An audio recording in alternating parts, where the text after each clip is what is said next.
So good morning everybody, welcome back to another video blog here at Effingham Golf Club.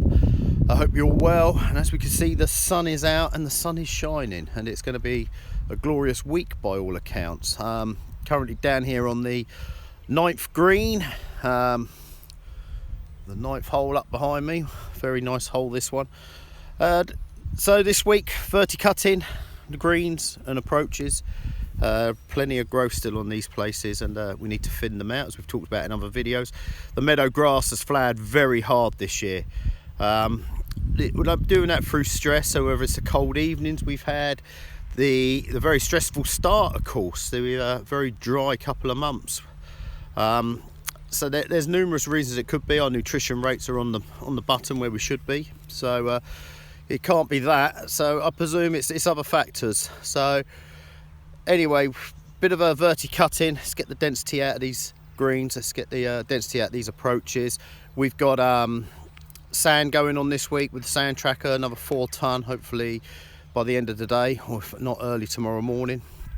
Competition's coming back now, so we're pretty well getting back to normal. The 4 balls competitions, other than societies, we're pretty well back to as we would be on a normal golf.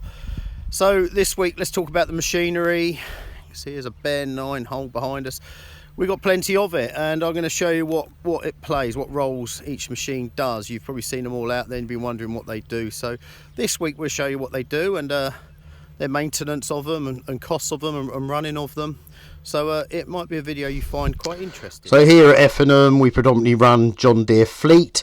It's a personal choice. I like the reliability, I like the backup for spares, which is very important, of course. We can get them going again in a day, but they're not the only ones. There's Toro, yet again a very good machinery company, and also Jacobson. Jacobson was a company that purchased Ransoms back in the day, so a big American firm as well. Good machinery all around.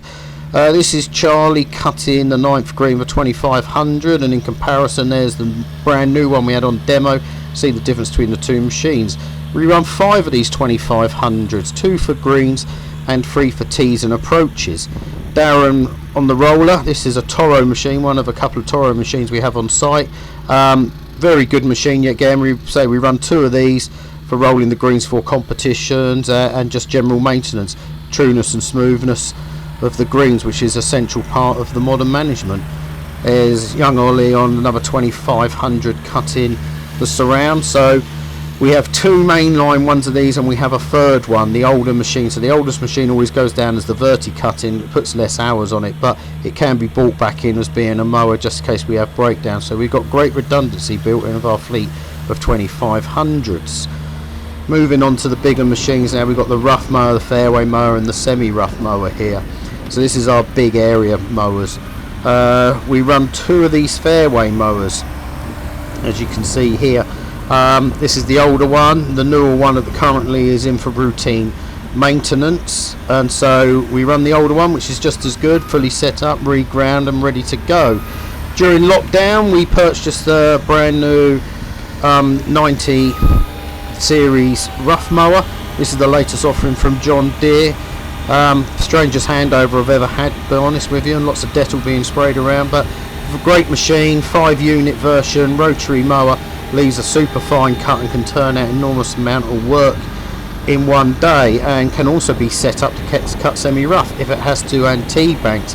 So yet again we have a little bit of redundancy built into these machines. It's very important that they can cross over. This is Gary and Tony. Tony's on the big rough machine, of course, and Gary now, he's cutting the semi-rough. So he's using a thing called the 8800, slightly smaller version of the main rough mower. Yet again 5 units. Rotary units, just like the big rough mower in front of us. Leaves a very fine cut, can cut fairly low. So this does our semi-rough, things like the front lawns, the practice ground, and the tee banks. It's a very versatile machine, can work on some fairly steep angles within its range, of course. All fitted what the ROPS, which is the rollover protection bars you see. All our machines have safety features on them, which is very important, and they're all currently in good working order. You're not allowed to take a machine out if one of the safety features doesn't work. You have to report to the mechanic, who will fix it ASAP. So the safety issue is very important to us. And then moving on to another 2500 This is for cutting the T's, but it can also cut approaches, so young ollie and big ollie, there is definitely a difference between them. Here cutting T's and approaches today. Square cut T's, as you can see, it takes a little bit longer, but I think it's a much sharper look.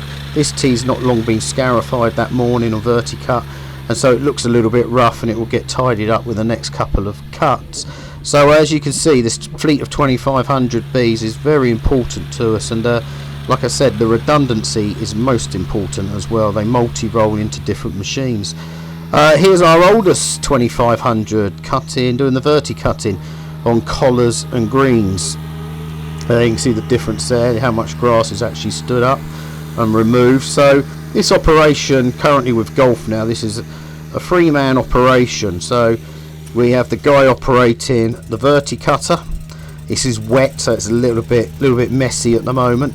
He operates the Verti cutting machine, goes up and down the greens, and then once he's finished and the boxes are filled, and they fill up in about 60 linear meters, so we don't get much of a run with this machine before we have to empty it. Hence why we have a cleaning up lad who drives one of the Gators.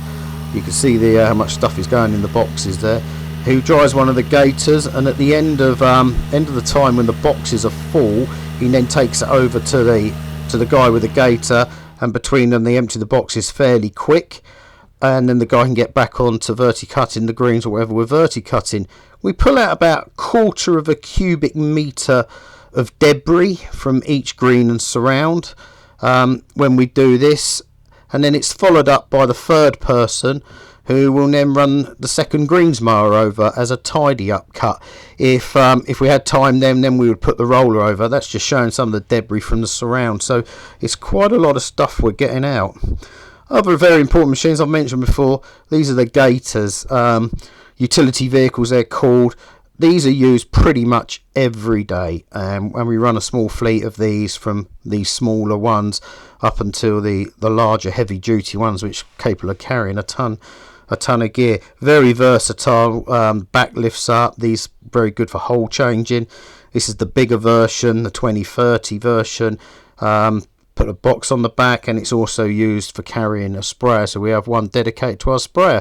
And here is our Gambetti sprayer, which we managed to cross fit onto a Gator a couple of years ago. So state of the art spraying now, all GPS controlled. You don't see blobbers anymore, them blobs of foam on the fairways. This is all done with this GPS, computer controlled.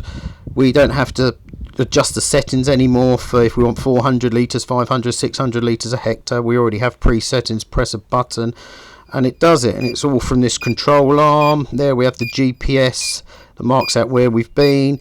This is your spray boom settings, pressure settings. Everything operates from there, and we've also fitted a couple of cameras. We have other machines. We have seeders behind tractors, some of our sundry machines. We even adapt machines. We made this to carry the spreaders on the front of a Gator. Brushes, we run 2 of these for top dressing, rubbing in the top dressing, and of course various spikers, the big Wiedemann, and we run the Procore. So after all that, these machines, they often cost a lot of money. The big new rough machine is £45,000 to £55,000 depending on spec. Greens machines can be up to £32,000 yet again depending on spec. You take the Gators, the small ones up to £10,000, the big ones up to £30,000. You can fund these all different ways. You can pay cash, so you own the machine. There's a lot of lease packages out now, so you buy these machines over 5 years, and basically they take them all back after 5 years and reissue a new package. That's fairly popular at the moment because it's easy to budget. You know what you're going to be paying at the end of each month or each year, depending on what your package is.